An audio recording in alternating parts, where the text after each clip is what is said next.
جی السلام علیکم، یاسین آپ کے ساتھ حاضر ہے صبح کی مارننگ بریفنگ میں۔ آج پیر کا دن ہے، اس ہفتے کا پہلا ورکنگ ڈے اور 28 اکتوبر آج تاریخ ہے، اور یہ ہفتہ ہمارے لیے بہت زیادہ امپورٹنس کا حامل ہے کیونکہ اس ہفتے میں بے تحاشا امپورٹنٹ خبریں تو روزانہ ہوتی ہیں، لیکن اس ہفتے اتنی زیادہ امپورٹنٹ خبریں چل رہی ہیں اور مارکیٹ اس کا بے چینی سے انتظار بھی کرے گی۔ سب سے پہلی بات جو بہت عرصے سے ہم بیان کر رہے ہیں، بلکہ پہلے میں آپ کو اوور ویو کے حوالے سے پہلے بتا دوں کہ ہفتہ اور اتوار کیا کچھ امپورٹنٹ نیوز تھی جس کا میں نے پریویو میں آپ سے ذکر بھی کیا تھا۔ وہ سب سے بڑی خبر جو ہمارے پاس تھی، وہ جس کو دا موسٹ وانٹڈ مین دنیا میں کہا جاتا تھا، ابو بکر البغدادی، جس کی کل ہلاکت ہوئی اور ٹرمپ ایڈمنسٹریشن نے اس کو انڈورس کیا، کنفرم کیا کہ البغدادی اپنی فیملی کے ساتھ سیریا کے جو بارڈر ہیں، جو ٹرکی اور سیریا میں جو کافی دنوں سے وار چل رہی ہے اور جس میں سیریا اور ٹرکی کے درمیان جو کردش قبائل کے درمیان جو جنگی صورتحال تھی، اس حوالے سے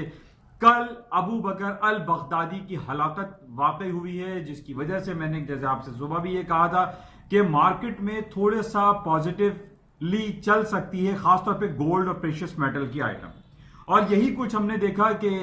ابھی بھی اس وقت جو گولڈ کی مارکیٹیں چل رہی ہیں، جو فرائیڈے کو کلوز ہوئی تھی 1505 پہ، مارکیٹیں اس وقت 1507 اور 1508 کے ہائیسٹ لیول پہ کھڑی ہوئی ہیں، کیونکہ ابو بکر البغدادی کی ہلاکت تھوڑا عرب ورلڈ میں ایک ٹینشن کریٹ کر سکتا ہے۔ تو بہرحال اس کو ہمیں دیکھنا پڑے گا، لیکن یہ کل سارا دن، 2 دن سیٹرڈے سنڈیز میں سب سے امپورٹنٹ خبر ہمارے پاس ابو بکر البغدادی کی تھی، جس کی ہلاکت ہوئی۔ یہ وہی ابو بکر البغدادی ہیں جس طریقے سے اسامہ بن لادن القاعدہ کے جو لیڈ کر رہے تھے، اسی طریقے سے آئی ایس اسلامسٹ جو سیریا اینڈ عراق کے درمیان جو ایک اسلامک آرگنائزیشن تھی، اس کے سربراہ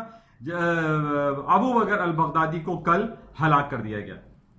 بہرحال یہ بڑی امپورٹنٹ تھی، اور پوری دنیا کی اسٹریم لائن جتنے بھی چینلز ہیں وہ اس کو کوریج دے رہے ہیں، اور یہ اس کا خاص طور پہ ذکر ہو رہا ہے، جیسے میں نے پریویو میں آپ سے کہا تھا کہ اس بیسس پہ مارکیٹ ہائر سائڈ پہ جا سکتی ہے، خاص طور پہ گولڈ اینڈ پریشس میٹل، اور کچھ یہی صورتحال اس وقت دیکھنے میں آ رہی ہے۔ اچھا، اس کے علاوہ اس پورے ہفتے میں بے تحاشا خبریں ہیں، اور سب سے امپورٹنٹ آج جو خبر ہمارے پاس لگی ہوئی ہے وہ گوگل کی ارننگ رپورٹ ہے۔ یہ وہ گوگل جس کا ٹرپل ایس کا میں آپ سے ذکر کرتا رہتا ہوں کہ ایپل، الفابیٹ، گوگل اور امیزون، یہ 3 ٹرپل ایس کمپنیز ہیں جو کہ $1 ٹریلین اپنے بینچ مارک کو کراس کر چکی ہیں مارکیٹ کیپٹلائزیشن کے حوالے سے، اور اس کی آج ارننگ ہے۔ مارکیٹ اس کا اینکشسلی ویٹ کرے گی، اور اس کو چیک کرنا پڑے گا کہ گوگل کی ارننگ رپورٹ کیا ہوتی ہے۔ جیسے کہ میں نے آپ سے پہلے بھی یہ کہا تھا کہ اس گوگل کی ارننگ رپورٹ کا تعلق صرف اور صرف گوگل سے نہیں ہوتا، بلکہ یہ پوری دنیا کی اسٹاک مارکیٹ کو ریٹل ڈاؤن کر سکتی ہے، گرا سکتی ہے، ہائر سائڈ پہ جا سکتی ہے، مارکیٹ میں بے تحاشا موومنٹ آ سکتی ہے، کیونکہ یہ انٹر کنیکٹڈ ساری کمپنیز ہیں۔ گوگل کا تعلق سارا بینکنگ فائنینشل سسٹم سے بھی ہوتا ہے، ان کی اسٹاک مارکیٹ سے بھی ہوتا ہے، اور جو دنیا کی تمام کمپنیز ایک دوسرے سے جڑی ہوئی ہیں۔ اس وجہ سے اس ہفتے کا پہلا دن، پیر والے دن، آج گوگل کی ارننگ رپورٹ ہے۔ اسی طریقے سے ڈے آفٹر ٹمارو، پرسوں 30 اکتوبر کو ایپل کی ارننگ رپورٹ ہے۔ یہ 2 ٹرپل اے میں سے 2 ڈبل اے کمپنیز کی ارننگ رپورٹ اس ہفتے آئیں گی، جو کہ مارکیٹ اس کا بے چینی سے انتظار کرے گی۔ اسی طریقے سے اور زیادہ امپورٹنٹ جو خبر ہمارے پاس 30 تاریخ کو لگی ہوئی ہے، 30 تاریخ کو امریکہ اپنا FOMC federal open market committee کے انٹرسٹ ریٹ کا اناؤنسمنٹ کرنے جا رہی ہے، جس کا مارکیٹ شدت سے انتظار کرے گی۔ اور نارملی ہم نے یہ دیکھا ہے کہ FOMC کی رپورٹ آنے سے پہلے مارکیٹ تھوڑا سا سلو ہو جاتی ہے، مارکیٹ میں والیوم کم ہو جاتا ہے، لوگ جو ہے ایکٹیویٹی کم کر دیتے ہیں، کیونکہ وہ یہ چیک کرتے ہیں اور اس کہ جناب FOMC میں انٹرسٹ ریٹ کے حوالے سے کیا کمنٹس آ رہے ہیں، اور لیٹر آن مارکیٹ میں کیا انٹرسٹ ریٹ مزید کٹ ہوگا یا نہیں ہوگا، کیونکہ اس کے بعد اس سال کی آخری FOMC کی جو میٹنگ ہے وہ دسمبر کے آخر میں آئے گی۔ تو بہرحال اس کی بڑی امپورٹنس ہے اور مارکیٹ اس کا ویٹ کرے گی۔ تو اس حوالے سے یہ ہفتہ بڑا امپورٹنٹ رہے گا۔ اور پھر جمعرات، جس کا پچھلے کئی مہینوں سے انتظار ہو رہا ہے، 31 اکتوبر کا، دیٹ از بریگزٹ، برطانیہ کا یورپین یونین سے 46 سالہ رشتہ ختم ہوگا یا نہیں ہوگا۔ 31 تاریخ کو اس کا اعلان ہونا ہے۔ آج، کل، پرسوں 2-3 دن تک یو کے پارلیمنٹ جو ہے پھر دوبارہ مچھلی بازار کا منظر پیش کرے گا، اور بہت زیادہ جو ہے وہاں ہنگامہ آ رہا ہے اور بے چینی اور عجیب و کیفیت وہ پچھلے کافی دنوں سے وہاں چل رہی ہے۔ اچھا، پچھلے دنوں میں نے آپ سے یہ کہا تھا کہ کوئن ایلزابتھ کی نے جو اپنی اسپیچ دی تھی اور اس میں انہوں نے انڈیکیشن دی تھی، جو ورڈز انہوں نے استعمال کیے تھے کہ ڈپارچر ہوگا، نیو پالیسی ہوگی، نیو گورنمنٹ ہوگی، بریگزٹ جو ہے وہ ہوگا، تھوڑا سا انڈیکیشن ہمیں برطانیہ کی جو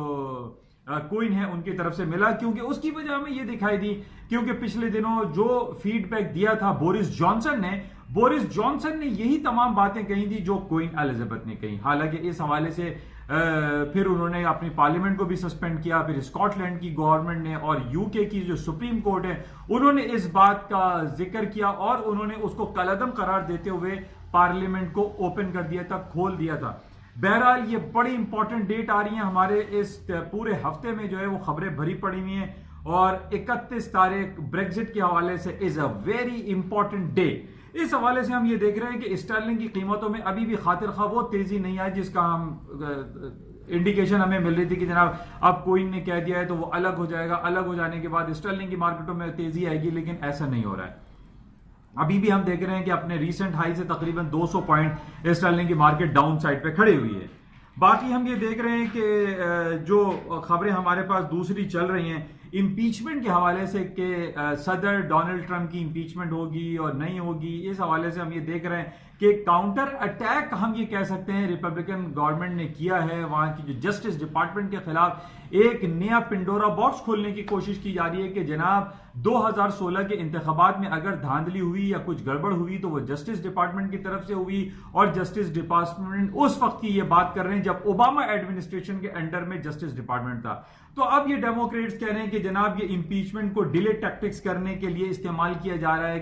کہ امپیچمنٹ نہ ہو، ٹرمپ صاحب جو ہے وہ اپنی کرسی پہ برا جما رہے ہیں. تو اس قسم کی جو کاؤنٹر اٹیکس ہیں یہ ہم دیکھ رہے ہیں کہ ریپبلکن پارٹی کی طرف سے یہ تمام چیزیں آ رہی ہیں تاکہ ٹرمپ صاحب کی امپیچمنٹ کو روکا جائے. بہرحال اس حوالے سے بہت ساری باتیں ہو رہی ہیں، چہمگوئیاں ہو رہی ہیں، اس کو ہم مزید دیکھیں گے. لیکن اس ہفتے ہمارے پاس بہت ساری خبریں، اس کے ساتھ جو کروڈ آئل کے حوالے سے ہمارے پاس جو خبر ہے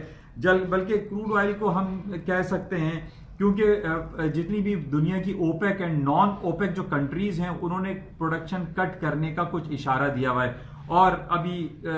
اگلے چند دنوں میں اوپیک کی میٹنگ بھی ہونے والی ہے، اس میں بھی ہم دیکھیں گے کہ کیا سلسلہ رہتا ہے. اچھا، ایک خبر بڑی امپورٹنٹ 2 دن سے میں یہ دیکھ رہا تھا کہ سعودی ارامکو یا ارامکو جو کمپنی ہے دنیا کی سب سے بڑی آئل ریفائنری کمپنی ہے جو کہ سعودی اسٹیٹ اونڈ کمپنی ہے. اس کے کافی دنوں سے اس بات کا چرچا ہے کہ جناب اس کی آئی پی اوز ریلیز کیے جائیں گے اور اس کو پبلک آفرنگ کے لیے مارکیٹ میں لے کر آیا جائے گا، لیکن $2 ٹریلین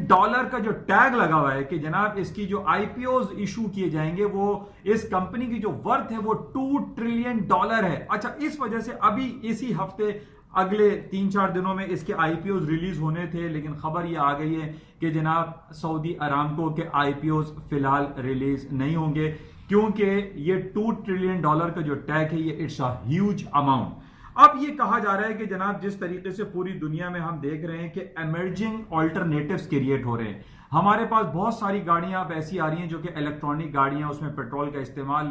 10-20% رہے گا. اسی طریقے سے شیل آئل بہت زیادہ بڑھتا چلا جا رہا ہے. امریکہ میں جو شیل آئل پروڈیوس کیا جاتا ہے، آئل ڈیمانڈ ایٹ رسک ہے. یہ بات کہی جا رہی ہے کہ آئندہ فیوچر میں 10-20-15 سالوں میں آئل کی ڈیمانڈ میں شدید کمی آنے والی ہے، جس کی وجہ سے $2 ٹریلین کے ٹیگ کے ساتھ سعودی ارامکو کی آئی پی اوز کو ڈیلے کر دیا گیا ہے. ابھی اس میں لوگوں کا انٹرسٹ کم دکھائی دے رہا ہے. اچھا، اسی طریقے سے ہم کلائمیٹ چینج کی بات کر رہے ہیں، ہم گرین ہاؤس موومنٹ کی بات کر رہے ہیں. جب یہ ساری باتیں سامنے آتی ہیں تو ظاہر ہے کہ ہم یہ دیکھ رہے ہیں کہ کروڈ آئل کا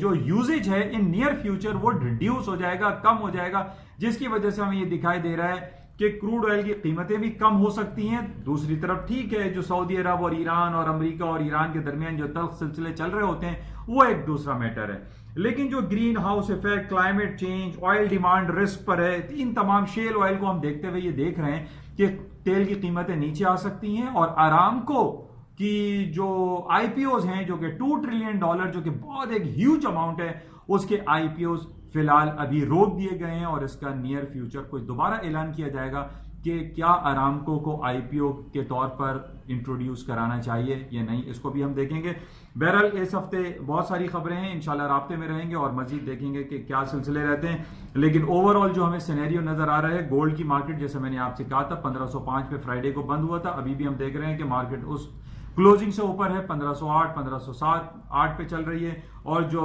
ابو بکر البغدادی کی ہلاکت ہے، اس کی وجہ سے گولڈ کی قیمتوں میں آئی پرسنلی فیل کہ مارکیٹ ہائر سائڈ پہ جا سکتی ہے. جاتے ہوئے میں آپ سے یہ کہوں گا اس یوٹیوب چینل کو پلیز سبسکرائب ضرور کیجیے گا، کیونکہ یہ اردو اور سہل انداز میں ہے. Thank you.